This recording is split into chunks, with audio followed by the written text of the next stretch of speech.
The Nuggets are now just one win away from their first ever NBA title after knocking off the Heat in Game 4 of the NBA Finals on Friday night. Denver has a 3-1 series lead. Is it a wrap for the series, or does Miami still have some fight left in them? Let's get some answers by talking to my guy, Jarod Hector. He is an NBA writer for TrueHoop, and he joins me now. Jarod, you enjoying these finals? Listen, man, they're kind of going how I thought they would in many respects. The Nuggets are just a better team, and they're showing it.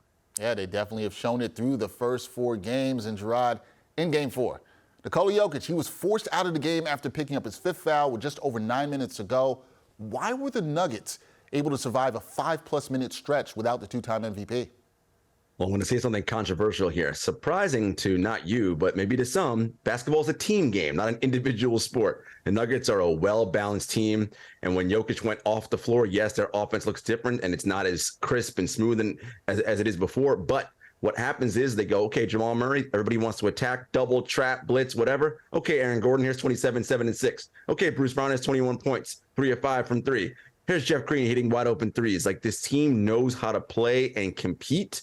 And more importantly, Dexter, defensively, this team was able to keep Miami in check. Jokic went out of the game. They were up 10. When he came back in, they were up 9. I mean, that's how you do it.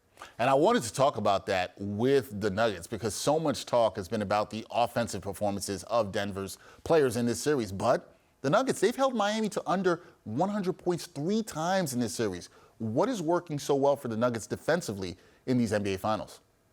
So when you're playing defense, Dexter, you can't take everything away, right? It's just not possible, right? You have to take away what you think the other team does best and force them to do what they least want to do. And that's what Denver's doing a good job in this series. Nikola Jokic is, while he is not an NBA all-defensive team, first team kind of guy, what he is big. He's 7 foot, 280, 290 pounds. The hardest thing to do in the NBA is score over length. He is a big mountain of a man who can move that big body left to right, okay? And that protects the paint in a different way, not with block shots. He also gets his hands on balls, strips down. He gets his feet on balls and kick balls. That was an interesting stat from Game 4, Dexter. When you get a kick ball, the clock resets to 14. But Jokic did that at least 3 or 4 times in that game, and it stopped wide open backdoor cuts for the Heat. And when the clock resets to 14, well, now the Heat don't have time to run the action they ran to get that. That doesn't show up in the box score anywhere, but that's a way in which they're getting great defensive possessions out of Jokic and the team as a whole. KCP stripping down, getting their hands on loose balls, forcing errant passes.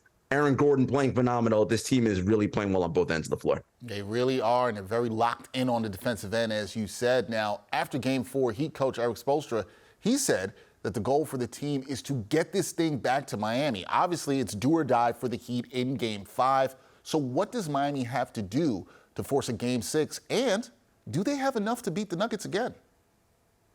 I mean, look, anything is possible, and we know this Miami Heat team will not go down without a fight, but they have not been the better team because they're not. The Nuggets are just better. So they're going to have to hit a ton of threes, which they haven't been doing, by the way. They've been regressing back to the mean. They were a 34% shooting three-point team all year. They're shooting 36% in this series, closer to their average than they were all playoffs.